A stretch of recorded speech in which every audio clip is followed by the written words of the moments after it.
Welcome to the AutoSportRadio.com 2022 show. I'm your host, Don Kay, and we are coming to you today from the Juncos Hollinger Racing shop in Downtown Speedway. Today's program is presented to you by the Indy Dental Group.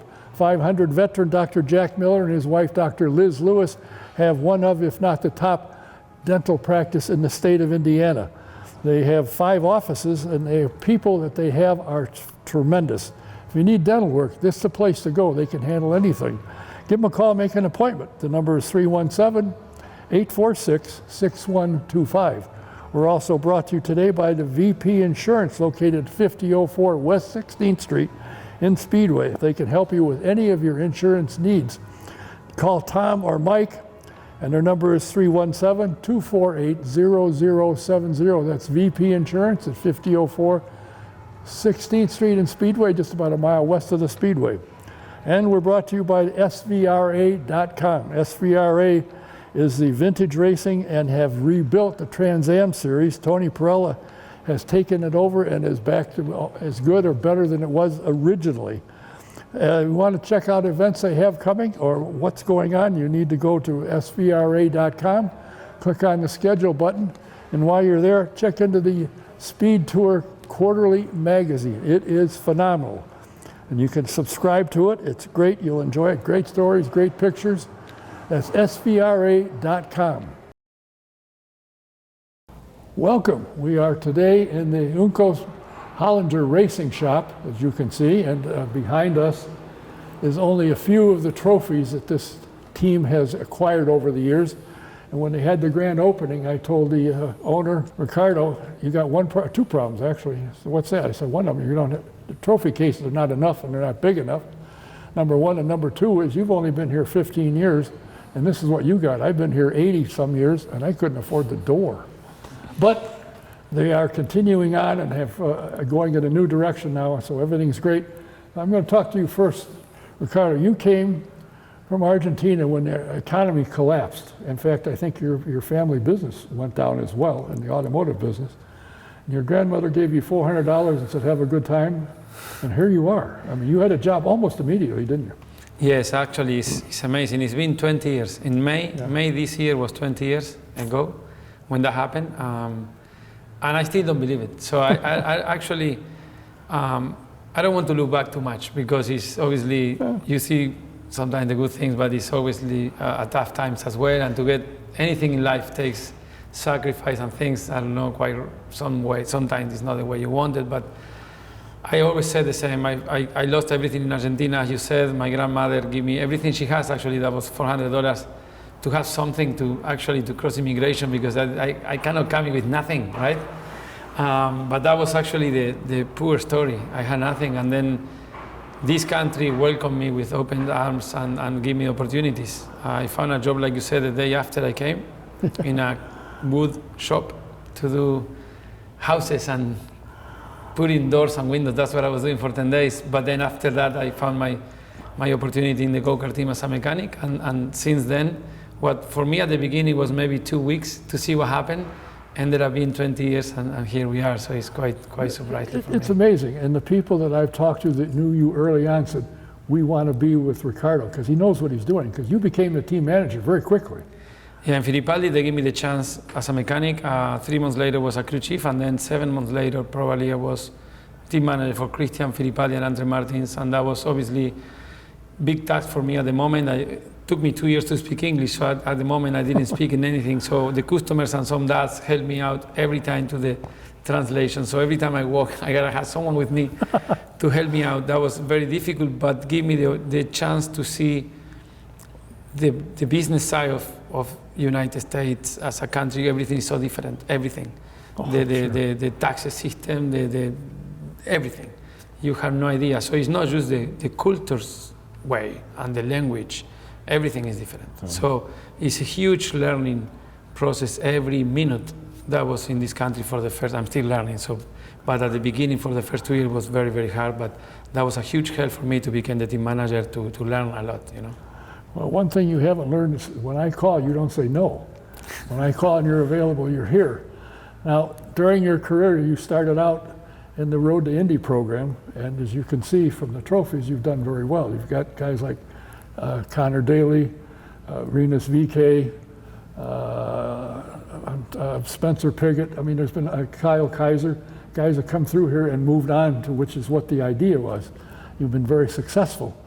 How have you managed to pick the drivers? I mean, you get drivers from, my next guest sitting next to you is from England. Where do you find these guys? Well, I think two things, right? Obviously, on Callum's situation, he is already a top driver. Yes. Right? So I pick from some options that I have him.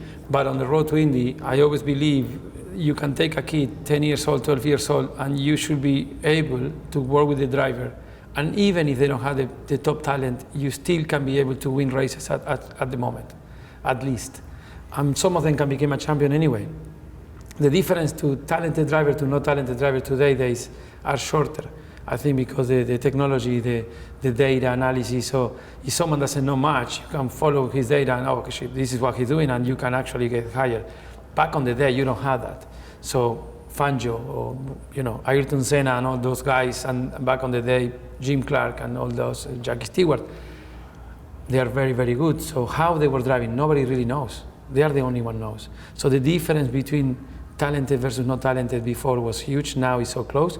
And we have so many more tools on the coaching side to teach these kids, video on boards and technology on the physical conditions, training and data, and all these tools help you to teach these kids. So I always believe any driver in the road to Indy in our team can become someone good. And that's actually why we focus a lot through the road to Indy through all these years. Different story when now we need to pick a top driver, then how I choose him or how I see he's going to be good or not, even before actually signing him or meet him in person, I know how good he can be. Is because when you follow motor racing around the planet and you read other things more than the result. Yeah. You see racing start, you see when they crash or they have an issue and they go back to the grid, how they react mentally, strong-wise, to revert the situation and maybe they finish 10. So you see other things, maneuvers, covering maneuvers, inducing somebody else to do something else, to pass, all the little things that probably standard people don't see. True. For me as a team owner and be a race car driver as well before, I see things that probably potentially other people don't see. So I think I'm closer to that reality to identify if that driver can be better or not, or what the real level is. And that's, for example, why Callum is today with us. Now you have a partner. You are the primary owner and the president, but you have a partner from the East Coast, Brad Hollinger. How did you two meet and how did you decide, let's join? Yeah, it's a crazy story with Brad. He met one of the team members in 2017 during the Indy 500, and I didn't meet him because I was busy working on the pit lane. But years later, he obviously, after that event, he followed in the team big time, and he was very close to what we were doing without me knowing that. So he was actually focused on us. I thought you told me you met him in a bathroom. But not me, it was Jason. Oh, yeah? Yeah. So actually it was Jason. So Jason found him on the pit lane, and then we give away some tickets that we had left. And so he knew me, but I didn't know him. And then after 3-4 years later, we contact us 2020, when he left Williams in Formula One. He's a big racing fanatic and has experience in Formula One, which is someone that I can learn a lot as well, right? But being in that world, which I don't have much experience. I mean, my experience in Formula One was in Jordan, 1997, one weekend. So obviously very different times, but when we met with Brad and I hear what he has to say to us, we kind of like each other, and all the ideas that I have, he like, and what he has to say, I like as well. And I feel like he has what I don't have, and I do have what he doesn't. And I think that the merge is working really good for both of us and allow us to do what we do now, right? And coming in 2023, you've announced already that you're going to have a second car. Yeah. You were the only one-car team this year. And when I get to your driver, I'm going to say, how does that hurt you, only having one team? Because you can't talk to somebody and say, how does this work? Because you have nobody to talk to. It's difficult, but it's even more difficult because when you consider the level of IndyCar compared to any other series in the planet, it's the most challenging one, it's the most close. It's so, the competition, the level is so high. So by having only one car, and a rookie driver that doesn't know majority of all the tracks except the one we raced last year, that became even more. And we have people in the team in IndyCar that are for the first time doing IndyCar as well. But that was our situation. So for us, we knew it's going to be a challenge, but we didn't worry about it because what else we can do? That's it, right? So that's our situation. So we just focus to maximize what we have, basically. And when things are not right and when we need to improve in areas, but we have no comparison to, we need to compare to something kind of imaginary. So we got to think, okay, this should be this way. This should look like this way. And I think in that area, Callum make a tremendous job. Like his performance on leading the engineer side, I'm so impressed because he knows that he needs to work on himself at the same time that develop the car. So sometimes you can have the question, okay, is the car actually with the driver because he doesn't know the track? But he's good enough to identify the areas where he has to work on it at the same time with the car, which is so hard to find. So I think his level of technical knowledge is so high, but when he's driving on the car, he's just a poor race car driver, thinking only on driving, and then he can shift his mind to technical areas. And that's difficult to do. I see some drivers doing both at the same time, and that can get confusion, right? Because percentage of your concentration goes to the technical instead of going to the driving. So that's some of the attributes that I see on him on top of other things. But it's a challenge, right? It's not the best situation, but it's what we have, so we got to deal with the situation. And it worked out fairly well for you this year. Now I will talk to the driver, Callum Ilott. Haven't talked to him before, but we've become very good friends. What got you behind the wheel of a car, be it a kart or whatever it is? Why do you drive race cars? What got you started? I mean, I just loved it as a hobby to start with. You know, like when I was at school, there was no kind of sport that could come close. The speed and the thrill of it. Yeah, if I was swimming or playing rugby or something, it was never the same. I enjoyed those, but the act of doing it was not the same. So I just liked driving anything, whether it was a little quad bike or a go-kart. I just wanted to get in it. And I did that with that kind of attitude for the first 2-3 years of my career, and you know, it was just at some local tracks, finishing 4th, 5th, enjoying it. And then he now owns High Tech GP, Oliver Oakes, so F2, F3, and he at the time was running me in karting and said, well, we need to go and do some races in Italy because that's where karting is at its best, and I think, you know, you'll find a bit more about yourself. And something kind of clicked, and I started winning stuff. I started to enjoy the competition side, and then yeah, you just get yourself stuck in that trap of the competition and enjoying the racing, and it goes from there. I was still at school, and school Monday to Thursday, Thursday night fly, Friday, Saturday, Sunday race, Sunday night fly back, and I think maybe one of the first years I was doing that, I did 36 weekends in the year while still doing school. Yeah, I just loved it, and to be fair, it was probably the only thing that I was very good at. You know, I enjoyed everything else, but at that point, probably other people at the time knew more than me, but there was a special talent in me which they found and tried to unlock, and I just went with the flow. When you go back home now, does the sporting world follow you? Do they come and talk to you and interview you? It's a bit strange now. So yeah, the answer is yes. In Europe and European motorsport, obviously I got very close to Formula One, so I was well known on that side. Now that I've come to the US, it's a bit different. My fans, they watch and they enjoy IndyCar, but it's quite hard to keep the connection between the people you used to work with in a certain way, because they're busy and they're focused on their environment. So I imagine I'll get some, but maybe not as much as I used to have. The world it's different out here, and it's a new beginning, so I kind of expected that. But the European side, I've got lots of friends and connections on that side, so it's good. Now, having driven Formula One cars and been around it for a while, and you came here, how do you find this series in comparison? I've been told that Formula One has a lot more downforce, so your main problem is turn the car.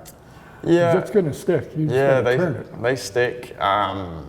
It's a very easy car to drive in one way because it's so mechanically perfect. I got in it and was just like, this is crazy because it's so smooth and so fine-tuned, which comes with a load of benefits and a few negatives.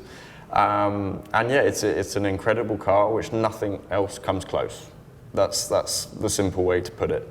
But at the same time, driving these cars, it's really like what a lot of guys enjoy is the old school, pure, almost a kind of rally car with downforce for the road. And that's what makes the racing so pure and such a challenge and good fun. So I understand why a driver like Romain Grosjean comes over here from racing in F1 for 9-10 years and just goes, I love this. It's so back to what racing should be. But yeah, Formula One it's another environment, commercially, politically, and in a monetary sense with how much goes into the car. It's super impressive. But here is where the racing's at. It's 25 drivers that could all have a chance of winning if you get it right, which is tough because there's so many people and so many variables, but it's what makes it so much fun. Well, it's an interesting thing. I talked to Romain after he took his first test at Barber, and he spun the car, I think, in the second lap. So what's with that?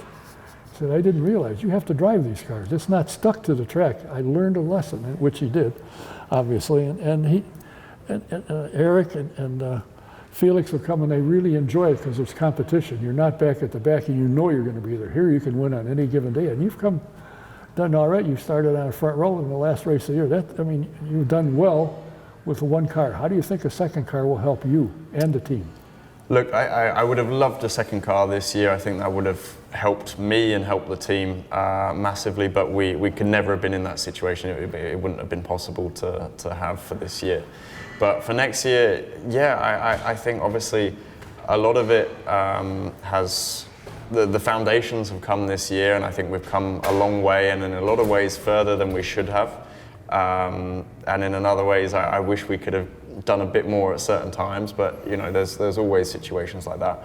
But having a second car, we can progress 50% more all the time. You don't have to do back-to-backs with just one driver. You can do it and compare. You can go completely separate ways. And I wish, at some of the tracks this year where I could have had another driver to try the opposite way that I went to see if that's the better way. And a lot of test days we had this year, I kind of go in circles, and at the end of the day, come back, be like, oh yeah, maybe it was right to go this way and that.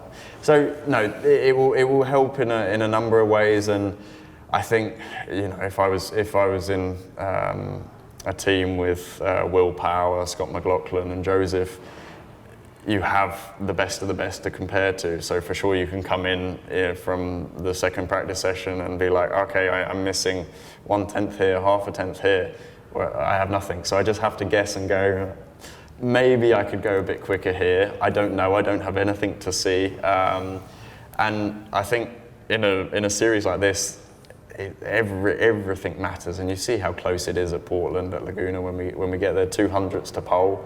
Maybe if I had a teammate, I would have found that 200ths before we got going. But yeah, that's what made it such a challenge, and so rewarding to get those good results.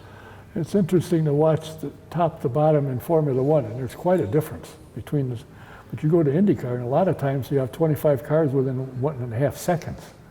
Which is a lot, but it's really not that much, because one stumble in a pit area and you made it, poof. How do you find working with a team? You just one race in 21 and came here in 22, working with a new team. How long does it take you to get adjusted to what they do, work with the engineers, talk with Ricardo, who, here's what we need, blah, blah, blah. Is it difficult to come into a new team and learn the engineering? Yes and no. I think we're in a very unique sort of organization where everything's new. So everything is being built up from the beginning. So I've been able to be involved in that and tailor some things maybe to what I'm used to in a European side, which we may find out for better or for worse if that works. And Everything's changeable. It's difficult because the style in the US is very different. The tight pit lanes, the room for error. I made a mistake in Gateway because of that sort of stuff, which I have to get used to. But it's not. It's just adaptation in a certain way, and it's not impossible. It's as we saw this year, it's not an impossible task. It just means it's a bit more difficult. Had you run an oval prior to coming to IndyCar? No. How do you like them? The short ovals I loved. The super speedway stuff, it bit me hard in the ass. And there's a few more things to learn. I think there's a few more things as a team we need to develop, but it was very hard when you go into the fastest stuff, having no idea what you're doing as a driver and what you need to be comfortable. And I think even now I would go back and change quite a few things of how we approached it. But you know, those kind of moments where it goes wrong, even sorry if it's a bit expensive, that's where you learn, and that's where you develop the most, because it's the biggest consequence. So yeah, I liked it. Indy was a shame, but a big challenge, and lots learned over that time. But when we came back to Iowa, the pace was really good and really strong. Gateway, the pace was good. Unfortunately, I made a mistake in the pit stop, but yeah, when you have time to reflect and look at it, it's great. But going in with no teammate and no idea, it doesn't normally go well, unfortunately. Does the speed concern you? I mean, between Texas, which is a very fast track, and of course here you can be going into a turn 3 at 240 miles an hour. Does the speed bother you, or do you like speed?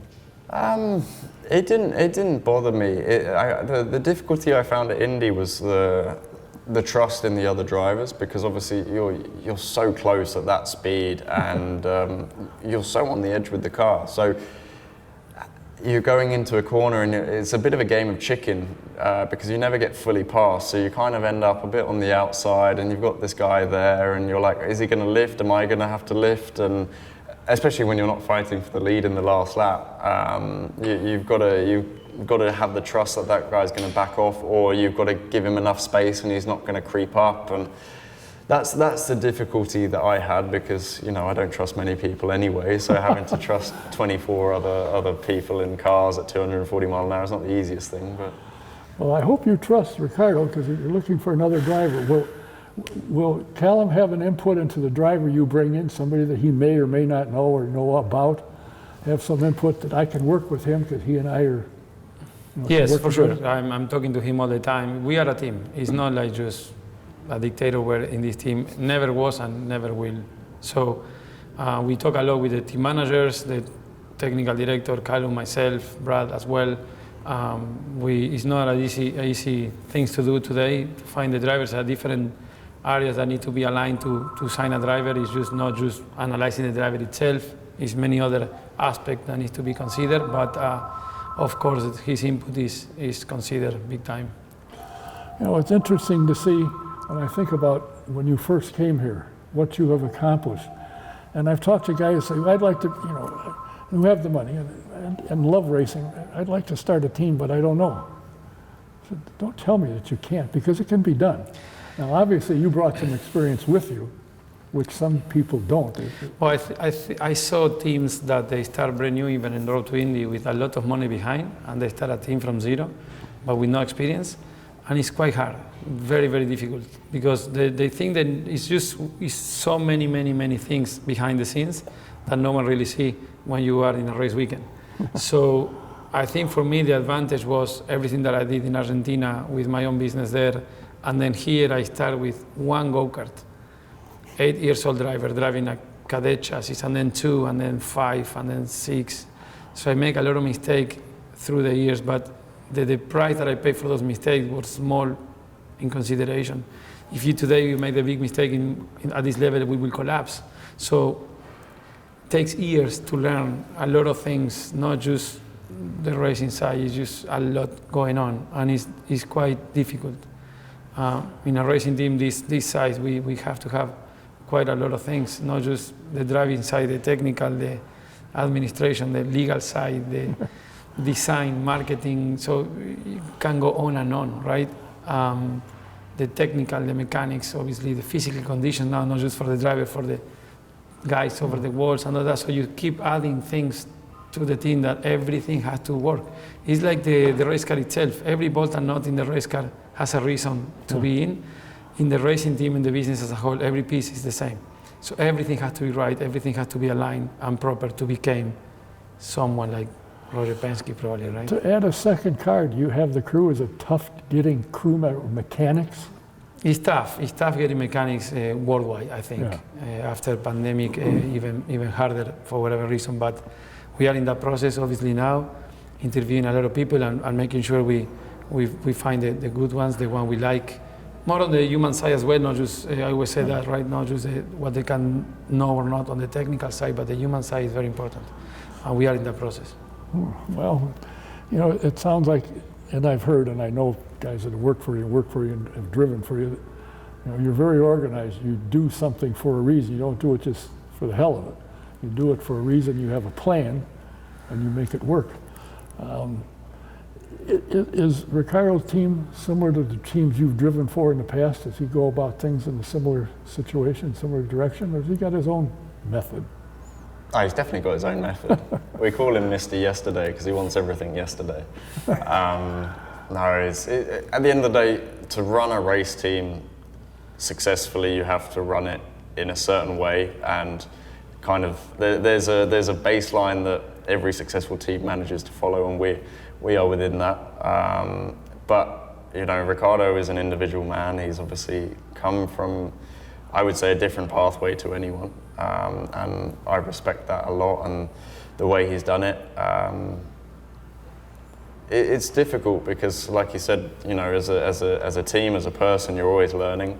And I think also for us, when you're competing against Penske, you're competing against Ganassi, McLaren, bringing in quite a lot of infrastructure and people, they push you guys to develop so much, and we're obviously starting to grow, but they're pushing each other and you're trying to compete with that and catch up. But from what I see, everything that I ask, it gets done. And I think as a team, you know, it's massive what we've done so far, and we've been able to pick off some of the big teams at some of the races, and that's a start for me. That shows we're doing something's right. But yeah, it's hard to grow. It's hard to find the right people on a human side as well. That's massive. This team's like a family. He treats everyone like a family, and he does a great job of that. So you've got to fit in. You've got to be right. And that's why I think, you know, people respect him, people respect us as a team so much. And obviously you enjoy what you're doing because you extended your contract. It was a one-year deal, so I understand it, and now you've got an extension. So you like staying here. How do you like living in America for the most part? It's different. So I actually, my first couple of years of my life was spent in Philadelphia. Oh, so boy. I spent 2.5 years there. I don't remember any of it, but there's part of me that was here. My dad recently lived in Chicago for 2 years, so I visited a lot and enjoyed that. America's kind of been like a certain second home for a few of my years growing up. And I enjoy it a lot. Obviously, Indy is a bit of a different atmosphere to Chicago, for example, but in the summer I really enjoyed it. Winter, questionable. You know, I need to buy some more coats because my ones from the UK are useless here. But no, it's becoming a home. It's becoming a place to stay and enjoy. I seem to be accumulating lots of stuff and toys and stuff. So big boys toys with airplanes and stuff, which I end up flying out the back of here. Yeah, so no, I'm enjoying it. I'm slowly adjusting. But I'll head back to Europe, see the family, go and enjoy a bit of time with them, and then be back over here for the new season. Do you go to PitFit or one of the workout things? A lot of these guys go daily. Do you go daily? Yeah, during the season, yeah. I will take a bit of a break now, and then before the season we'll start again. Yeah, it's necessary for IndyCar. For my F2 days, that was quite easy, and then coming here, I was in for a shock of how physical it is and how long and hot it gets. It's just you have to help yourself in every way you can, and that's why so many of the guys, I think there's a good 8 or 9 of the IndyCar drivers are there at Pit Fit, some are another place. Yeah, you need to be ready. Do you go to Pit Fit? Yep. Have you ever noticed on the wall where they have who's the best at certain things, and you look up there and Scott Dixon's the head of almost all of them. Yeah. I went in there one day and said, "You got to be kidding." Unbelievable. he loves it. Yeah. I think he enjoys trying to kill himself every morning on those machines. I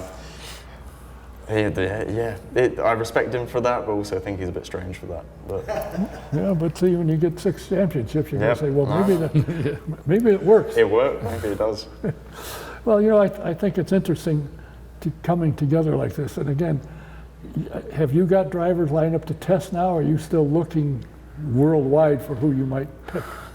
We are testing again in mid-October, the last test day for the year, and we're maximizing the testing rules. We're so limited by the rules, so we will test more drivers, but unfortunately we cannot by the rules. So it's a pool of drivers that we need to choose from, and some of them already test with us or will test, and then the rest we can choose without testing. Like actually we choose Callum without testing because when we test, the agreement was already signed. But that's the situation we maybe ended up. So we don't know, right? We are at the moment 5 to 6 drivers to decide. How many can you test? I heard you were going to test 2. Sorry? I had heard you were going to test 2 drivers. We used to test 2, but one actually didn't want to test now, the last minute, so we are testing only 1. Oh, well then I could fit if you got enough Vaseline to get me in the car and out. Yeah, you never know, see? You can get your chance. Yeah, the best I've done in my time, and I've been here at the Speedway since 1963, coming here since then. That's how I got into this foolishness. And it's amazing how it's changed tremendously. But the interesting thing is, when I first came, somebody would win a race by 2 laps. People thought, God, let's get our tickets for next year. Now you win a race by a second. They said, well, hell, it wasn't that close. But it's amazing, the competition in this series. And, to me, Formula One, there's maybe 3 teams that's going to win. Maybe 4 on a bad day for somebody. But the rest of the teams are just there to come in, hope to get into 8th to get some points, to get some money. But this thing, good grief. It's got to be, for a driver like yourself, it's got to be more fun to know you've got a chance. Yeah, no, it is, but sometimes it can be painful and a bit of a lottery. But it's nice to know that you can be in any position and the race could flip around. It's what makes it so competitive and so fun to drive. Is there as much strategy in Formula One as there is in IndyCar? I mean, there's a lot of strategy. When you watch on television, you hear them talking about to the drivers when you call in and talk, and they tell you, you got 3 more laps. No, I don't. I need to. Is the strategy more here or more in Formula One? I think there's a lot more money spent on the strategy in Formula One. There's a lot more money spent, period. I mean, $200 million budget is not really that good. For a small team. Yeah, for a small team. Yeah. It's different here because the strategy, it's not like you're losing. Most of the time, you're lucky if you gain or lose 1 position. It's more if you get it wrong and you get it big time wrong, you can end up at the back. If you get it big time right, you can go from the back to the front very, very easily. And that's the important side of the strategy here, because it plays such a difference. And when you're doing 3-4 pit stops a race, it can go right or wrong very easily. Well, all I can say is, under the guidance of Mr. Ricardo, things have gone well, and the commentary in the booth has been quite good in your favor, as a matter of fact. I don't know if you know Hinch very well, or Townsend Bell. I think both have done I think Hinch has done a great job this year in the booth. And the interesting thing is he sees what's happening and can tell a novice watcher, oh, that's what he said and that's what happened. Because you guys will see a little move in the car and the average fan doesn't see it. So look, he almost lost. No, he did actually, but you don't see that. So they've done well, and they've talked very highly about the Juncos Hollinger Race team, how well they've done with one driver, and it showed in the results. So we wish you well. Very glad. Are you getting well enough now when you go down to Dawson? There's someplace people recognize you and want to pester you? No, I'm happy with that. It'll come. I like being understated. Well, he'll want people to recognize you, so when they introduce you at the start of the 500, the fans will stand up and cheer. We wish you nothing but the best. Doesn't matter until you win it. That's true. And with this guy and his drive, I think that nothing's impossible. I want to thank you, Ricardo, for, as I said, when I call, you usually answer, and I'm available such and such a time, and I appreciate that, and it's nice to have met you, and that you've had a good season. What you bring with you to the Speedway, your experience has obviously shown we made a right choice. Thank Wish you you very nothing but the best in 23 and your teammate. I hope the two of you get together and off you go. Thank you so much. It's a Thank you. pleasure. Always a pleasure. Yeah. That's it for tonight, to this program. We are, as I said, at the Juncos Hollinger Race Shop with the owner, co-owner, and the primary owner and president, Ricardo Juncos, and his driver, Callum Ilott. Till next time, Don Kay saying thanks for watching. We'll see you again.